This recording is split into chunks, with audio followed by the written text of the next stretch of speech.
अस्सलाम स्टूडेंट्स, हम पढ़ रहे थे sp3 हाइब्रिडाइजेशन। और sp3 हाइब्रिडाइजेशन में हम पढ़ रहे थे वाटर का स्ट्रक्चर। देखो, वाटर का जो बनता है उसमें ये सेंटर में ऑक्सीजन है। यहाँ से दो जो हाइब्रिड ऑर्बिटल्स हैं उनमें तो होते हैं लॉन पेयर्स। दो हाइब्रिड ऑर्बिटल्स में होते हैं लॉन पेयर, दो टेट्राहेड्रल पोजीशंस पे होते हैं लॉन पेयर। और जबकि दो टेट्राहेड्रल पोजीशंस पे चूंकि अनपेयर्ड इलेक्ट्रॉन होते हैं, अनपेयर्ड इलेक्ट्रॉन, तो यहाँ से हाइड्रोजन आके अपने 1s जो ऑर्बिटल है उसकी ओवरलैपिंग हो जाती है। जो ऑक्सीजन है उसके sp3 अनपेयर्ड sp3 और हाइड्रोजन के s ऑर्बिटल के बीच हो जाती है ओवरलैपिंग। यहाँ पे बॉन्ड बन जाएगा और इसी तरह यहाँ पे। अब देखो, ये कुछ इस तरह का बन जाता है। ये ऑक्सीजन है और ऑक्सीजन पे एक यहाँ भी लॉन पेयर है और यहाँ भी लॉन पेयर है, और यहाँ पे रहा हमारा हाइड्रोजन और यहाँ पे भी रहा हमारा हाइड्रोजन जिसने बॉन्डिंग की हुई है। तो ये यहाँ पे इलेक्ट्रॉन्स जो हैं वो पेयर अप हो जाएंगे। अब देखो, ये दो जो हैं लॉन पेयर है। अब अगर हम इस मॉलिक्यूल की इलेक्ट्रॉनिक ज्योमेट्री की बात करें, इलेक्ट्रॉन ज्योमेट्री में क्या आ जाती है? इलेक्ट्रॉन ज्योमेट्री में आ जाती है जस्ट अरेंज जो जितने भी इलेक्ट्रॉन पेयर्स होते हैं, चाहे वो लॉन पेयर हैं चाहे वो बॉन्ड पेयर हैं, सबकी अरेंजमेंट को क्या बोलते हैं? Electron geometry. Electron geometry actually arrangement of lawn pairs and bond pairs है। अब इसमें लॉन पेयर भी हैं और बॉन्ड पेयर भी हैं। ये दोनों बॉन्ड पेयर हैं, ये दोनों लॉन पेयर हैं। इन सबकी अरेंजमेंट को क्या कहते हैं? Electron geometry. इस मॉलिक्यूल की इलेक्ट्रॉन ज्योमेट्री तो अभी भी टेट्राहीड्रल है, क्योंकि उसमें 4 तरह के इलेक्ट्रॉन पेयर्स हैं, 2 लॉन पेयर्स हैं और 2 बॉन्ड पेयर्स हैं। तो ये अभी भी टेट्राहेड्रल है इसकी। लेकिन जो है इसकी मोलेकुलर ज्योमेट्री, मॉलिक्यूल की ज्योमेट्री, जिसमें क्या देखा जाता है? सिर्फ बॉन्ड पेयर को देखा जाता है, बॉन्ड पेयर्स को, लॉन पेयर्स को नहीं देखा जाता, बॉन्ड पेयर्स को देखा जाता है, या सिंपली आप कह लो जो एटम्स हैं उनको देखा जाता है। अब आप जरा खुद इमेजिन करो कि अगर हम इन 2 लॉन पेयर्स को इग्नोर करें, इन 2 लॉन पेयर्स को इग्नोर करें और इसको देखें, ऑक्सीजन और ये 2 हाइड्रोजन को, तो ये कुछ वी शेप स्ट्रक्चर है, वी शेप या बेंट, या इसी को एंगुलर शेप भी कहा जाता है। तो जो मोलेकुलर ज्योमेट्री है, मोलेकुलर ज्योमेट्री को ही शेप कहा जाता है। और हमारी बुक में जो वर्ड ज्योमेट्री ज्योमेट्री ज्योमेट्री बार बार बोला जा रहा है, वो एक्चुअली मोलेकुलर ज्योमेट्री यानी शेप की बात की जा रही है। उसमें हम क्या देखेंगे? इस मॉलिक्यूल के सिर्फ एटम्स को देखेंगे। तो ये इस मॉलिक्यूल की जो मोलेकुलर ज्योमेट्री है, ये शेप है, या जिसको हमारी बुक में बार बार ज्योमेट्री कहा गया है, वो है वी शेप है, या इसी को एंगुलर भी कहा जाता है, या इसी को बेंट शेप भी कहा जाता है। दूसरी बात कि अब ये इन दो, यहाँ पे ये ऑक्सीजन है और ये 2 हाइड्रोजन है, यहाँ पे एंगल कितना है? असूलन होना तो 109.5 होना चाहिए था, क्योंकि टेट्राहेड्रल में जो इलेक्ट्रॉन पेयर्स होते हैं वो खुद को ऐसे अरेंज करते हैं कि 109 के एंगल पे आते हैं। लेकिन यहाँ पे अब देखो, ये लॉन पेयर है, लॉन पेयर। आप ये जो चीज़ अभी बताने लगी हूँ, ये valence shell electron pair repulsion theory में डिटेल से जानोगे। तो ये इलेक्ट्रॉन्स के बीच रिपल्शन होती है। दूसरा, ये जो लॉन पेयर है, इस लॉन पेयर का इलेक्ट्रॉनिक क्लाउड यहाँ पे बहुत बड़ा है। दूसरा, लॉन पेयर जो है वो एक ही एटम के न्यूक्लियस के साथ जुड़ा है, जबकि बॉन्ड पेयर जो होता है वो इधर से भी एक एटम का न्यूक्लियस उसको खींच रहा है और इधर से भी एक एटम का न्यूक्लियस। बॉन्ड पेयर 2 एटम्स के बीच बॉन्ड होता है, तो इस वजह से बॉन्ड पेयर 2 एटम्स के न्यूक्लियस के बीच अट्रैक्टेड है। लेकिन लॉन पेयर जो है वो तो एक ही एटम के न्यूक्लियस के साथ जो है वो कनेक्टेड है, तो उसका इलेक्ट्रॉन पेयर यूं स्प्रेडेड होता है लॉन पेयर का। इसका भी यूं इलेक्ट्रॉनिक क्लाउड जो है वो यूं बड़ा सा फैला हुआ होता है। अब आप खुद सोचो कि एक तो ये अगर यूं स्प्रेडेड होगा इसका इलेक्ट्रॉनिक क्लाउड और इसका भी, तो ये तो एक तो आपस में एक दूसरे को रिपेल करेंगे ना, एक तो ये लॉन पेयर आपस में एक दूसरे को रिपेल करेंगे। अगर ये आपस में एक दूसरे को रिपेल करेंगे तो ये इधर से भी रिपेल करेंगे इस बॉन्ड पेयर को भी, और जब ये आपस में रिपल्शन की वजह से ये इधर रिपेल करेंगे तो ये वाला जो बॉन्ड है ये यूं अंदर को मूव करेगा, और जब ये अंदर को मूव करेगा तो यहाँ पे बॉन्ड एंगल 109 की बजाय कम होके हो जाएगा 104.5 डिग्री तक कम हो जाएगा 109 की बजाय। आप जरा गौर से देखो ना, ये दो लॉन पेयर्स है और ये दो लॉन पेयर्स का इलेक्ट्रॉनिक क्लाउड यहाँ से यूं बड़ा सा है, तो ये आपस में भी रिपल्शन होगी, आपस में रिपेल करेंगे तो ये इधर से भी इसके ऊपर जो है वो पुश करेंगे, इस बॉन्ड को भी पुश करेंगे, नतीजतन ये दो बॉन्ड यूं मूव करेंगे अंदर को। जब ये अंदर को मूव करेंगे तो ये बॉन्ड एंगल कम हो जाएगा और हो जाएगा 109 की बजाय 104.5 डिग्री तक कम हो जाएगा। अब हम आ जाते हैं sp2 हाइब्रिडाइजेशन पे। sp2 हाइब्रिडाइजेशन में एक s और दो p मिक्स होंगे, और मिक्स होके चूंकि ये तीन जो है ऑर्बिटल्स मिक्स हो रहे हैं, तो तीन ऑर्बिटल्स के मिक्स होने से इसकी एनर्जी मुख्तलिफ है इन दोनों से, तो ये तकरीबन नियरली सेम या सेम एनर्जी वाले मिक्सअप होंगे और तीन न्यू ऑर्बिटल्स बना देंगे जिनको हम बोलेंगे हाइब्रिड ऑर्बिटल्स। अब ये जो हाइब्रिड ऑर्बिटल्स हैं ये इनको हर एक को कहेंगे sp2 हाइब्रिड ऑर्बिटल। तो एक s दो p ऑर्बिटल्स जब भी मिक्स होंगे, क्योंकि ये तीन ऑर्बिटल्स मिक्स हो रहे हैं तो इनकी मिक्सिंग से तीन ही न्यू ऑर्बिटल्स बनेंगे और उनको बोलेंगे sp2 हाइब्रिड ऑर्बिटल्स। अब हम इसको एग्जाम्पल्स की मदद से देखते हैं। तो सबसे पहली एग्जाम्पल जो हम देखने वाले हैं वो है हमारी BF3 बोरॉन ट्राइफ्लोराइड की एग्जाम्पल। BF3 में हाइब्रिडाइजेशन को समझने के लिए सबसे पहले तो हम इसमें सेंट्रल एटम जो कि बोरॉन है उसका इलेक्ट्रॉनिक कॉन्फ़िगरेशन राइट करते हैं जिसका एटॉमिक नंबर है 5। अब इसमें 2 इलेक्ट्रॉन चले गए s में 1s में, 2 इलेक्ट्रॉन चले गए 2s में और 1 इलेक्ट्रॉन चला जाएगा 2px में। अब चूंकि देखो यहाँ पे BF3 में 3 फ्लोरीन बोरॉन को घेरे हुए हैं, मतलब 3 बॉन्ड बोरॉन ने बना रखे हैं, तो मतलब 3 अनपेयर्ड इलेक्ट्रॉन चाहिए, लेकिन यहाँ तो एक ही अनपेयर्ड इलेक्ट्रॉन है, लिहाजा 2s में से एक इलेक्ट्रॉन जंप हो जाएगा 2py में, और अब ये 3 अनपेयर्ड इलेक्ट्रॉन हो जाएंगे। ये हमारा एक इलेक्ट्रॉन जंप कर गया 2s में से 2py में एक इलेक्ट्रॉन जंप कर गया, तो हमारे यहाँ पे इसमें भी एक अनपेयर्ड इलेक्ट्रॉन हो गया, 2px में भी 2py में भी।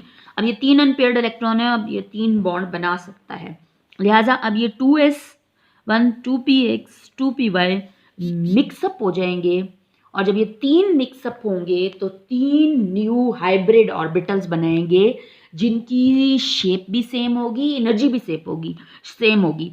इसकी एनर्जी इन दोनों से डिफरेंट है, इसकी शेप इन दोनों से डिफरेंट है, ये 2s है ये 2p है, लेकिन जब ये मिक्सअप होंगे तो जो 3 न्यू ऑर्बिटल्स बनेंगे उनकी एनर्जी भी सेम होगी, उनकी शेप भी सेम होगी।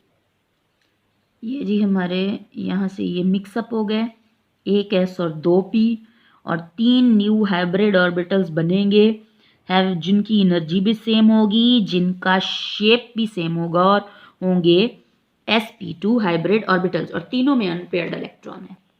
अब हम इसको डायग्रामेटिक फॉर्म में बनाते हैं। ये रहा हमारा 2s ऑर्बिटल, ये मिक्सअप होगा 2px के साथ,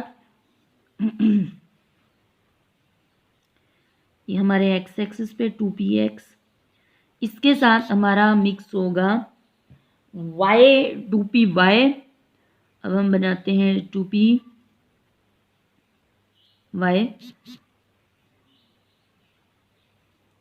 ये हमारा 2py। जब ये मिक्स होंगे तो 3 न्यू हाइब्रिड ऑर्बिटल्स बनेंगे, और जो एक हाइब्रिड ऑर्बिटल है उसमें मैंने आपको पहले भी बताया है कि एक लोब जो बनाते हैं वो बड़ा बनाते हैं और एक साथ छोटा लोब बनाते हैं। इस तरह के 3 बनेंगे, 3 sp2 हाइब्रिड ऑर्बिटल्स। लेकिन हम आसानी के लिए कुछ बुक्स में ये छोटा लोब बनाया जाता है और कुछ बुक्स में नहीं बनाया जाता। और आसानी के लिए, जस्ट डायग्राम को ईजी करने के लिए। अब ये जो 3 sp2 हाइब्रिड ऑर्बिटल्स बनेंगे, ये खुद को बोरॉन एटम के गिर्द इस तरह अरेंज करेंगे कि उन 3 हाइब्रिड ऑर्बिटल्स के बीच कम से कम रिपल्शन हो, कम से कम रिपल्शन हो। तो ये 120 के एंगल पे तीनों एक दूसरे को अरेंज करेंगे। कैसे अरेंज करेंगे, हम इसको डायग्रामेटिक फॉर्म में भी देखते हैं। ये तीनों एक दूसरे को 120 के एंगल पे अरेंज करेंगे। और चलो हम इसका छोटा लोब जो है वो अगर बनाते हैं तो डायग्राम को ज़रा और प्रॉपर बनाना पड़ेगा। तीनों जो हैं ये भी ये 120 के एंगल पे, ये एक दूसरे के साथ 120 के एंगल पे, और ये भी 120 डिग्री के एंगल पे मौजूद होते हैं। तीनों ये सेंटर में यहाँ पे बोरॉन है, और बोरॉन के तीनों हाइब्रिड ऑर्बिटल खुद को मिनिमम रिपल्शन पे जाके अरेंज करते हैं 120 डिग्री के एंगल पे।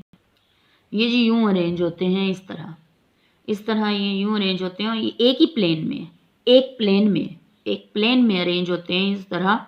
सेंटर में ये बोरॉन एटम है और उसके ये एक और ऑर्बिटल है, ये एक हाइब्रिड ऑर्बिटल और ये तीसरा हाइब्रिड ऑर्बिटल। अब ये BF3 में बॉन्ड बनता कैसे है, ये तो थी बोरॉन में हाइब्रिडाइजेशन हो गई। अब फ्लोरीन का एटॉमिक नंबर क्या है, 9 है। 3 फ्लोरीन के एटम्स होंगे, 1s2। पहले तो जाएंगे अनपेयर्ड इलेक्ट्रॉन सब में, इसमें डबल हो जाएंगे, और ये रहा हमारा अनपेयर्ड, फ्लोरीन में अनपेयर्ड ऑर्बिटल 2pz यहाँ पे अनपेयर्ड है। फ्लोरीन में 3 फ्लोरीन के एटम्स आएंगे, एक फ्लोरीन का एटम 2, और ये 2p, मतलब इसकी शेप क्या होगी, यूं इस तरह की डम्बल शेप।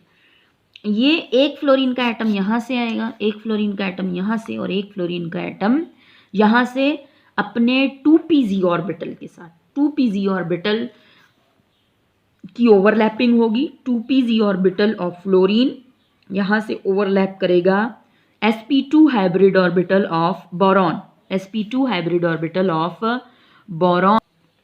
ये मैंने दोबारा बना दिया है बोरॉन को। अब यहाँ से ये 2pz ऑर्बिटल, फ्लोरीन अपने 2pz ऑर्बिटल के साथ यहाँ से ओवरलैप करेगा। चूँकि ये 2p है तो p की शेप तो होती है डम्बल। ये 2pz orbital of fluorine will overlap with sp2 orbital of boron. यहाँ से ये फ्लोरीन का 2pz ऑर्बिटल ओवरलैप करेगा बोरॉन के sp, ये रहा बोरॉन का sp2 हाइब्रिड ऑर्बिटल, और ये ओवरलैपिंग हो जाएगी फ्लोरीन के p2pz ऑर्बिटल के बीच। यहाँ भी इसी तरह ये ओवरलैपिंग होगी between sp2 hybrid orbital of boron and p orbital of 2pz orbital of fluorine. यहाँ से भी ये ऐसे ही, यहाँ पे ये ओवरलैपिंग होगी। इसको हम यूँ करके लिख लेते हैं, ये रहा हमारा sp2 हाइब्रिड ऑर्बिटल, और ये है 2pz ऑर्बिटल ऑफ बोरॉन।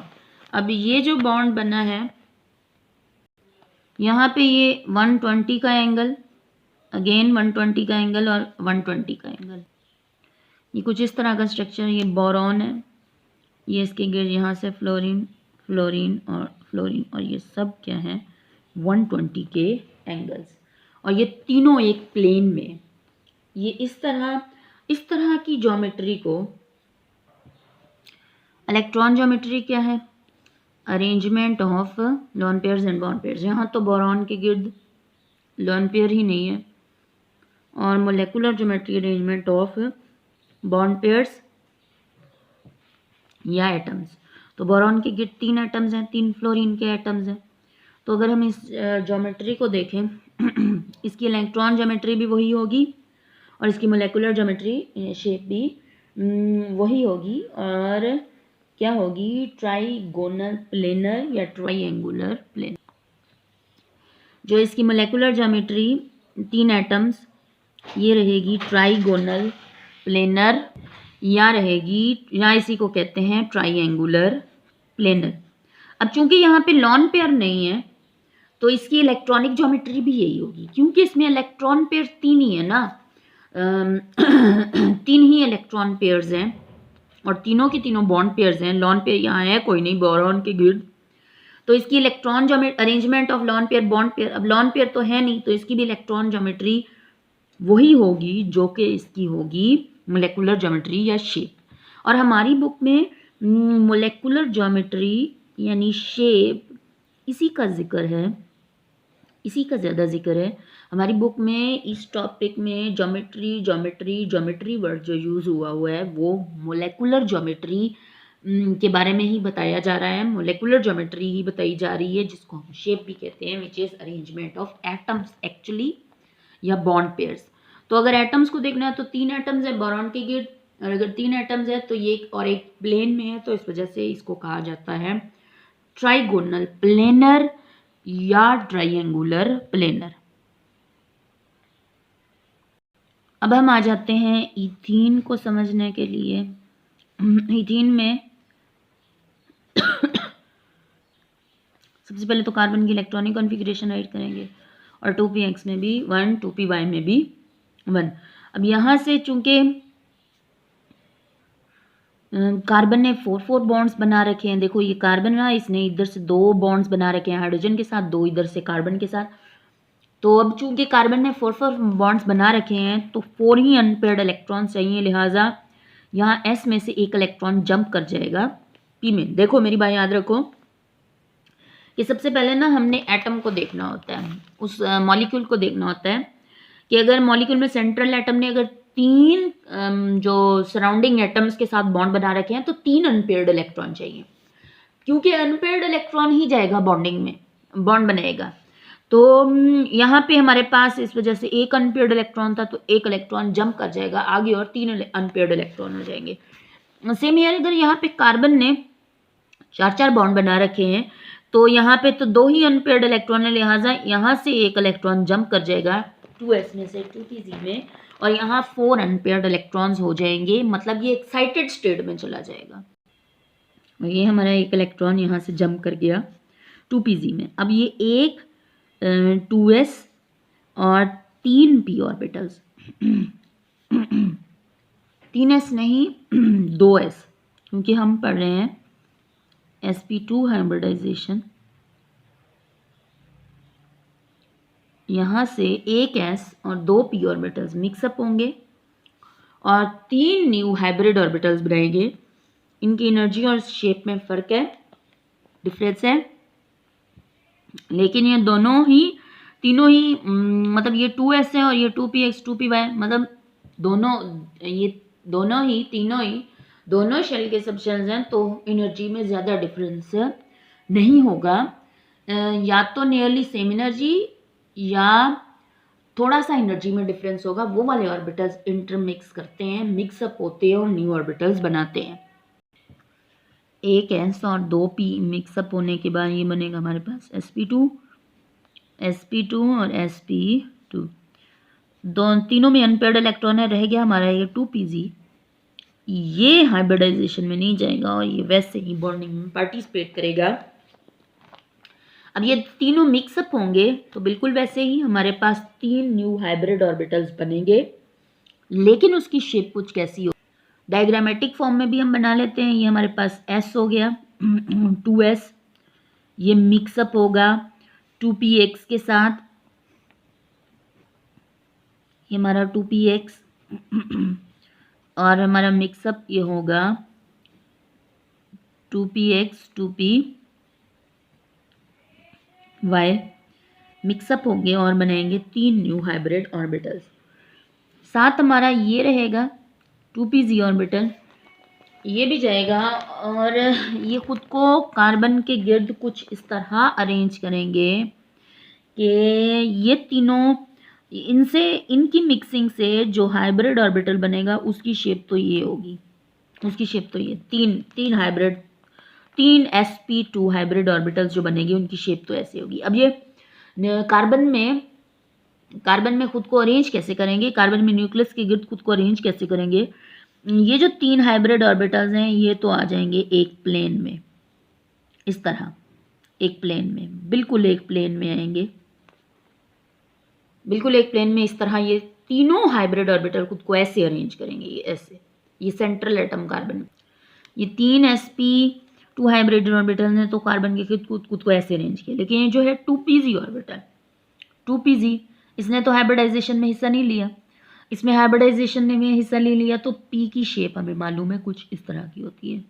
अब ये कार्बन के गिट कैसे रहेगा, ये यूं रहेगा, ये यूं प्लेन से ऊपर और प्लेन से नीचे। अब ये एक्चुअली होगा किस तरह, ये तीनों तो ऐसे होंगे ना जो हाइब्रिड ऑर्बिटल्स हैं, जो ये 2pz है ये तीनों एक ही प्लेन में है इसमें से इसकी एक लो प्लेन से ऊपर होगी, एक लो प्लेन से नीचे, प्लेन से ऊपर प्लेन से नीचे, इससे क्या मुराद, देखो ये कुछ इस तरह होगा, ये देखो ये प्लेन से एक लो प्लेन से यूं ऊपर होगी, हम यहाँ से ये तीनों एक प्लेन में है, ये एक प्लेन से ऊपर होगी और एक लोब यूं प्लेन से नीचे होगी, देखो यूं नीचे, इसकी एक लोब प्लेन से ऊपर और एक लोब जो है वो प्लेन से यूं नीचे, ये एक प्लेन से ऊपर और एक लोब प्लेन से नीचे, ये तीनों एक प्लेन में है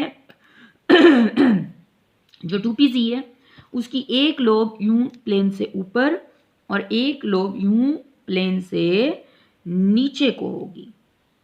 अब हम देखते हैं कि ये यहाँ पे दो कार्बन एक दूसरे के साथ अटैच कैसे होते हैं। चलो जी, दो कार्बन हैं तो हम बना लेते हैं, ये रहा हमारा एक कार्बन और ये रहा हमारा दूसरा कार्बन। ये इसका इस कार्बन के ऊपर भी इस तरह 3 हाइब्रिड ऑर्बिटल्स हैं और दो एक जो है अनहाइब्रिड ऑर्बिटल है, ये हमारा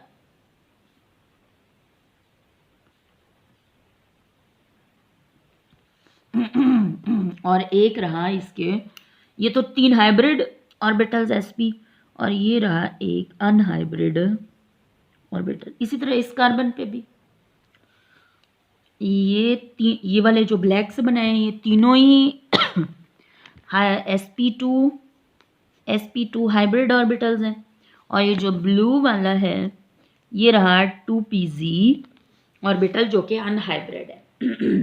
अब क्या होगा कि ये दो कार्बन हैं, इस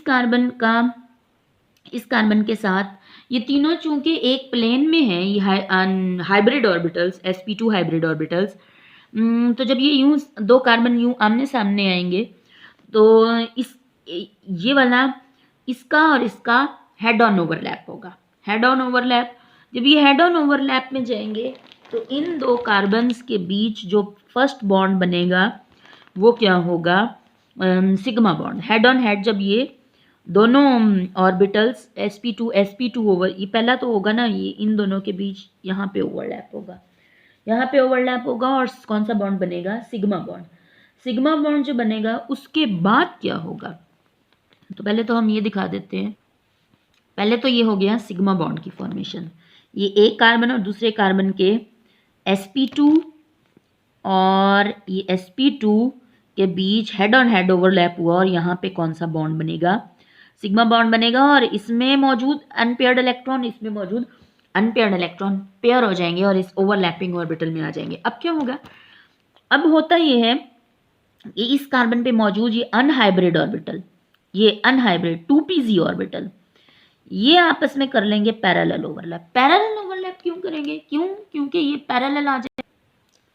अब ये कुछ इस तरह का स्ट्रक्चर है, ये वाला देख रहे हो, ये तीनों sp2 हाइब्रिड ऑर्बिटल्स तीनों, ये रहा एक प्लेन में, ये यहाँ से हेड ऑन हेड ओवरलैप हो गई दो कार्बन के बीच, और ये आप यूँ समझ लो कि ये है ऊपर मौजूद प्लेन से ऊपर और इस तरह का एक प्लेन से नीचे भी होगा, क्या है s2pz ऑर्बिटल, ये रहा इसका 2pz ऑर्बिटल, ऐसे नीचे भी होगा प्लेन से उसका ये एक लोब।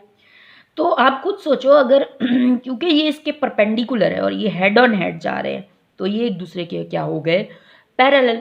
और अगर ये पैरेलल हो गए तो इनमें पैरेलल ओवरलैप होगा और यहाँ से नीचे से भी लोब में पैरेलल ओवरलैप होगा, और जब भी पैरेलल ओवरलैप होगा तो कौन सी बॉन्डिंग होगी, पाई बॉन्डिंग। अब अब यहाँ इसके रिजल्ट में बनेगा पाई बॉन्ड और यहाँ से ये भी ओवरलैप होगा पैरेलल और ये बनेगा पाई बॉन्ड। अब रहा हमारे पास CH2 कार्बन और कार्बन के बीच सिंगल और डबल बॉन्ड जो पाई बॉन्ड बन रहा है वो तो हमने कर लिया एक्सप्लेन। रह गया ये हाइड्रोजन। अब हाइड्रोजन को आपको पता है कि एटॉमिक नंबर क्या है 1, तो इसमें है 1s1। ये इसकी इलेक्ट्रॉनिक कॉन्फ़िगरेशन। अब यहाँ पे भी एक अनपेयर्ड इलेक्ट्रॉन है, यहाँ भी अनपेयर्ड, यहाँ भी और हर एक हाइब्रिड ऑर्बिटल में अनपेयर्ड इलेक्ट्रॉन है। तो यहाँ से जो हाइड्रोजन है वो अपने s ऑर्बिटल के साथ यहाँ पे करेगा ओवरलैप, s ऑर्बिटल के साथ। s ऑर्बिटल के साथ यहाँ से ओवरलैप होगा और s ऑर्बिटल में मौजूद और ये sp2 हाइब्रिड ऑर्बिटल में मौजूद कार्बन के sp2 हाइब्रिड ऑर्बिटल में मौजूद जो इलेक्ट्रॉन्स हैं वो पेयर अप हो जाएंगे और ये रहे यहाँ पे ये पेयर अप हो गए और यहाँ पे बनेगा जो सिग्मा बॉन्ड बनेगा s और sp2 hybrid orbital of carbon के बीच ओवरलैप होगा। Half filled s orbital of hydrogen and sp2 orbital of carbon के बीच होगा ओवरलैप और यहाँ पे बनेगा सिग्मा बॉन्ड। यहाँ भी ऐसे ही sp2 hybrid orbital of carbon और s ऑर्बिटल ऑफ हाइड्रोजन के बीच ओवरलैप से यहाँ पे बनेगा सिग्मा बॉन्ड, जबकि कार्बन एक कार्बन और दूसरे कार्बन के sp2 ओवरलैप से यहाँ पे बनेगा एक तो बनेगा सिग्मा और इसके इन दो के 2pz के ये रहा हमारा 2pz एक कार्बन के दूसरे कार्बन के 2pz ऑर्बिटल्स के ओवरलैप से बनेगा हमारे पास यहाँ पे पाई बॉन्ड। ये जो तीन हाइब्रिड ऑर्बिटल्स हैं, ये वाला और ये वाला और ये वाला sp2, ये तीनों एक प्लेन में है तो इनको कोप्लेनर भी कहा जा सकता है। कोप्लेनर मतलब एक प्लेन में होने की वजह से यहाँ पे आपकी बुक में कुछ कोप्लेनर वर्ड जो है वो यूज़ हुआ है, तो वो कोप्लेनर का यही मतलब है ये तीनों एक ही प्लेन में है। और इसके रिजल्ट में ये कुछ ऐसा स्ट्रक्चर हम देखते हैं। एक हमारे पास दो कार्बन के बीच सिग्मा बॉन्ड और एक पाई बॉन्ड, यहाँ से एक हाइड्रोजन के साथ सिग्मा बॉन्ड, यहाँ से हाइड्रोजन के साथ सिग्मा बॉन्ड। अब हम जाते हैं sp हाइब्रिडाइजेशन में। sp हाइब्रिडाइजेशन में एक s और एक p ऑर्बिटल मिक्स होंगे, एक s और एक p ऑर्बिटल मिक्स होंगे और दो न्यू ऑर्बिटल्स, इन दोनों की एनर्जी में फ़र्क, इन दोनों की एनर्जी में डिफरेंस, इन दोनों की शेप में डिफरेंस, और जब ये मिक्स होंगे तो same energy same shape, same energy same shape वाले दो ऑर्बिटल्स बनेंगे और जिनमें से हर एक का नाम पड़ेगा sp hybrid orbital. sp hybridization को समझने के लिए हम सबसे पहले तो समझेंगे बेरिलियम क्लोराइड की एग्जांपल, बेरिलियम क्लोराइड, और उसके बाद हम इसको समझेंगे इथाइन से। तो सबसे पहले बेरिलियम क्लोराइड को लेते हैं हम। बेरिलियम क्लोराइड, बेरिलियम में तो सबसे पहले तो ground state electronic configuration atomic number 4 है, तो 1s में 2 और 2s में 2, 2px भी एम्प्टी है, 2py भी एम्प्टी है, 2pz में भी एम्प्टी है। अब देखो बेरिलियम क्लोराइड में बेरिलियम एक सेंट्रल एटम है और क्लोरीन, दो क्लोरीन जो है बेरिलियम को सराउंड किए हुए हैं, तो मतलब बेरिलियम दो बॉन्ड बना रहा है, तो दो अनपेयर्ड इलेक्ट्रॉन होने चाहिए, लेकिन यहाँ पे एक भी अनपेयर्ड इलेक्ट्रॉन नहीं है। तो रिजल्ट क्या होगा इसका कि यहाँ से एक इलेक्ट्रॉन जंप करेगा, 2p x में जाएगा, अब ये भी अनपेयर्ड हो जाएगा और ये भी अनपेयर्ड, और ये चला जाएगा अपनी एक्साइटेड स्टेट में। तो यहाँ से एक इलेक्ट्रॉन जंप करेगा 2p x में, यहाँ भी अनपेयर्ड हो गया और यहाँ भी अनपेयर्ड हो गया। अब इसमें भी अनपेयर्ड इलेक्ट्रॉन है, इसमें भी अनपेयर्ड इलेक्ट्रॉन है, तो दो बॉन्ड अब ये बना सकता है। और ये वाला s और ये वाला p, 2s और 2p, एक s और एक p मिक्सअप होंगे और दो न्यू हाइब्रिड ऑर्बिटल्स बनाएंगे जिनकी एनर्जी भी सेम होगी, जिनका शेप भी सेम होगा। जब ये दो न्यू हाइब्रिड ऑर्बिटल्स बनाएंगे तो 2py भी हाइब्रिडाइजेशन में नहीं जाएगा और 2pz भी हाइब्रिडाइजेशन में नहीं जाएगा। ये हमारे पास रह गया अनहाइब्रिड ऑर्बिटल, हाइब्रिड ऑर्बिटल और ये भी हाइब्रिड ऑर्बिटल, दोनों में क्या है, अनपेयर्ड इलेक्ट्रॉन। अगर हम इसको डायग्रामेटिक फॉर्म में बनाएं तो एक s और एक p, तो ये 2s और ये हमारा रहा 2px, 2px, ये मिक्सअप होंगे और दो न्यू हाइब्रिड ऑर्बिटल बनेंगे, जिसमें से दोनों की शेप कुछ ऐसी होती है और स्मॉल लोब को हम इग्नोर करते हैं। तो ये जो दो हाइब्रिड sp ऑर्बिटल बनेंगे, ये दो बनेंगे, तो ये दो खुद को अरेंज करेंगे ऐसे कि इन दोनों के बीच कम से कम रिपल्शन हो, दोनों के बीच कम से कम रिपल्शन हो। तो ये दोनों खुद को 180 के एंगल पे ले जाएंगे। 180 के एंगल पे जब ये लेके जाएंगे तो इनके बीच कम से कम रिपल्शन होगा, मिनिमम रिपल्शन होगा। अब ये भी sp2 हमारा हाइब्रिड और sp हाइब्रिड ऑर्बिटल, और ये भी हमारा sp हाइब्रिड ऑर्बिटल, हाइब्रिडाइजेशन हो गई। अब हम देखते हैं कि बेरिलियम में हाइब्रिडाइजेशन तो हो गई, क्लोरीन जो है वो बेरिलियम के इस हाइब्रिड ऑर्बिटल के साथ कैसे अटैच होता है। तो क्लोरीन का एटॉमिक नंबर क्या है, 17। इसमें जो है 2pz के अंदर, सॉरी जी 3pz के अंदर एक जो है इलेक्ट्रॉन मौजूद है, अनपेयर्ड इलेक्ट्रॉन मौजूद है। अगर हम electronic configuration 1s2, 2s2, 2p6, 3s2 और 3p5 होंगे, यानी 3px में, y में और में तो पेयर्ड इलेक्ट्रॉन है, लेकिन 3pz में अनपेयर्ड इलेक्ट्रॉन है। तो यहाँ पे कैसे होगी बॉन्डिंग के, क्लोरीन का ये 3pz ऑर्बिटल ओवरलैप करेगा बेरिलियम के इन दो हाइब्रिड ऑर्बिटल्स के साथ।